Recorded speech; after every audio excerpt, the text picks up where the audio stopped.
এলাকায় প্রাথমিক চিকিৎসা মিললেও উন্নত চিকিৎসার জন্য প্রায় 60 থেকে 70 কিলোমিটার পথ পাড়ি দিতে হয়। পুরুলিয়া দেবেন মাহাতো গভর্নমেন্ট মেডিকেল কলেজ ও হাসপাতাল সহ বাঁকুড়া ও জামশেদপুর শহরে তাই এলাকায় সুপার স্পেশালিটি হাসপাতাল নির্মাণের দাবিতে শুক্রবার ভোর 3টা থেকে বান্দোয়ান মানবাজার 5 নম্বর রাজ্য সড়কের ডাঙ্গরডি মোড়ে পথ অবরোধে সামিল হয় অবরোধকারীরা এবং স্থানীয় বাসিন্দাদের যেমনটা দাবি যে হসপিটাল তৈরির জন্য যে জায়গার প্রয়োজন ছিল সেই জায়গা বরাদ্দ থাকলেও কেন হসপিটাল এখনো পর্যন্ত নির্মাণ হয়নি এই দাবি নিয়েই বিক্ষোভ দেখান এবং পরে যদি বা বিধায়কের আশ্বাসে সেই অবরোধ উঠে যায়।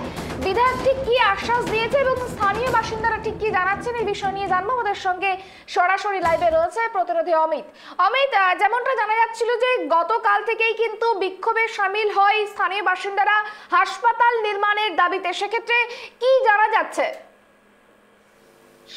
দেখো সুপর্ণা, এলাকায় প্রাথমিক চিকিৎসা পরিষেবা মিললে উন্নত চিকিৎসা পরিষেবার জন্য স্থানীয় মানুষজনকে প্রায় 60 থেকে 70 কিলোমিটার রাস্তা পাড়ি দিয়ে যেতে হয়, কখনো পুরুলিয়া সদর শহরে তো আবার কখনো বাঁকুড়া তো কখনো জামশেদপুর। তাই স্থানীয়রা দাবি করেন যে এই এলাকায় বান্দোয়ান মানবাজার রাজ্য সড়কের একেবারে যে ডাঙ্গরডি মোড় রয়েছে সেই ডাঙ্গরডি মোড় এলাকায় কিন্তু সুপার স্পেশালিটি হাসপাতাল নির্মাণ করতে হবে। এই দাবিতে কিন্তু ডাঙ্গরডি গ্রামের বাসিন্দারা কিন্তু গতকাল ভোর রাত থেকে ভোর 3টে থেকে তারা কিন্তু রাস্তায় বসে অবরোধ করে বিক্ষোভ দেখাতে থাকেন।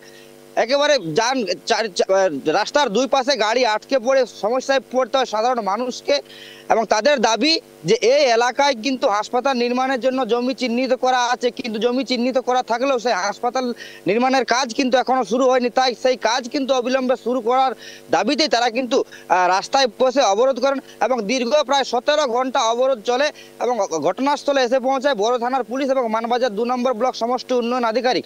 অবরোধকারীদের সাথে দীর্ঘক্ষণ কথা বলে অবরোধ তোলার চেষ্টা করলেও কার্যত বড় থানার পুলিশ এবং মানবাজার 2 নম্বর সমষ্টি উন্নয়ন আধিকারিক ব্যর্থ বলা যেতে পারে। প্রায় 17 ঘন্টা চললো অবরোধ। প্রায় রাত্রি 8টা নাগাদ ঘটনাস্থলে এসে পৌঁছায় বান্দোয়ান বিধানসভার বিধায়ক এবং তিনি অবরোধকারীদের সাথে কথা বলে আশ্বাস দিলে পরবর্তীতে অবরোধকারীরা কিন্তু তাদের অবরোধ তুলে নেয়। সুপর্ণা, একেবারে দেখো আরো একটি বিষয় জানতে চাইবো, যখন অবরোধ চলছিল তখন ঠিক কতটা সমস্যার মধ্যে পড়তে হচ্ছিল যাত্রী থেকে শুরু করে যানবাহনের? দেখো এই যে বান্দোয়ান মানবাজার রাজ্য সড়ক, এই বান্দোয়ান মানবাজার রাজ্য সড়কের 5 নম্বর রাজ্য সড়কে যে ডাঙ্গরডি মোড় রয়েছে সেই ডাঙ্গরডি মোড়ে অবরোধ করার পর রাস্তার দুই পাশে প্রচুর যানবাহন আটকে পড়ে সমস্যায় পড়তে হয় সাধারণ মানুষকে। কেউ আবার ঘুরপথ ব্যবহার করে নিজের গন্তব্যে পৌঁছেছেন, কেউ আবার নিজের গন্তব্য না যেতে পেরে ফিরে গিয়েছেন। একেবারে দিন ভর চলে অবরোধকারীরা সেখানে রান্না বান্না খাওয়া দাওয়া করেন। সাধারণভাবেই কিন্তু সাধারণ মানুষকে সমস্যায় পড়তে হয়। কেউ বাস ধরতে না পারে, কেউ বাইক নিয়ে যেতে না পারে, কেউ আবার হেঁটে গিয়েছেন, কেউ আবার ঘুরপথে গিয়েছেন, কেউ আবার ফিরে গিয়েছেন। পরে সাধারণ মানুষের যে সমস্যা, বিরাট একটা সমস্যার মুখে পড়তে হয়েছিল গতকাল একেবারে ভোর রাত থেকে সন্ধ্যে পর্যন্ত এলাকায়। পরবর্তীতে ঘটনাস্থলে বিধায়ক আসতেই কিন্তু বিধায়ক আশ্বাস দিতেই বিধায়কের কথাতে ভরসা রেখেই অবরোধকারীরা তাদের কিন্তু অবরোধ তুলে নেয় এবং রাত্রি 8টার পর কিন্তু যান চলাচল স্বাভাবিক হয়। সুপর্ণা, বেশ, অনেক ধন্যবাদ আমাদের সঙ্গে থাকার জন্য। যেমনটা জানা গেল যে অবরোধ চলছিল পুরুলিয়ার মানবাজারে উন্নত চিকিৎসা পরিষেবার দাবিতে, সেই অবরোধ প্রায় 17 ঘন্টা পর বিধায়কের আশ্বাসে উঠে যায়। বিধায়ক জানিয়েছেন খুব দ্রুত তাদের যে দাবি সেই দাবি পূরণ করা হবে এবং উচ্চ পর্যায়ে তিনি কথা বলবেন যাতে উন্নত মানের চিকিৎসা পরিষেবা তৈরি হয় মানবাজারে।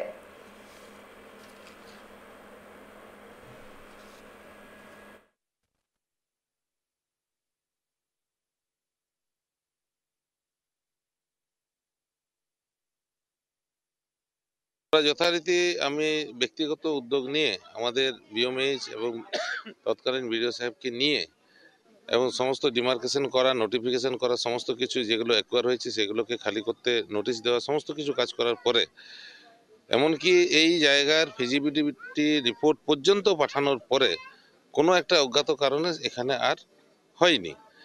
সেটা এলাকার জনগণের সবারই একটা চাহিদা এবং আমারও ইচ্ছা যে এখানে একটা এই জায়গাটাকে আমরা যাতে ব্যবহার করতে পারি। যেহেতু অনেকদিন আগে ডিড করা যে জায়গাটা অনেকেই জানতো না, সেখানে আমরা খুঁজে বার করে এই জায়গাটাকে যেহেতু সরকারের নজরে নিয়ে এসেছি, সেখানে এই স্বাস্থ্যকেন্দ্র একটা তৈরি হওয়া বাঞ্ছনীয়। সেই দাবিতে ওরা দীর্ঘদিন ধরে বিভিন্ন সময় পথ অবরোধ করার প্রচেষ্টা করেছে। আমি ওদের সাথে বসে আলোচনা করে বিভিন্ন সময় আটকেছি এবং আটকানো মানে ওদেরকে বুঝিয়েছি। সব থেকে বড় বিষয় হচ্ছে সেটা আজকে যেটা পথ অবরোধ হয়েছে সেটা আমাকে না জানিয়েই এটা করেছে। আমি ওদেরকে বলেছিলাম যে আমি আমাদের স্বাস্থ্যমন্ত্রী তথা আমাদের মাননীয় মুখ্যমন্ত্রী মমতা বন্দ্যোপাধ্যায়ের সাথে আমি আলোচনা করে আমি করব। আমি বিধায়ক বলল আমাদের জনগণের কাছে যে 19 তারিখের মধ্যে আমি রিপোর্ট দিচ্ছি, হবে কি হবে নাই এই কথাটাই বলে অবরোধটা এখন আপাতত তুলেছেন। বিধায়কের কোথায় আপনারা ভরসা করে অবরোধটা তুলিলেন?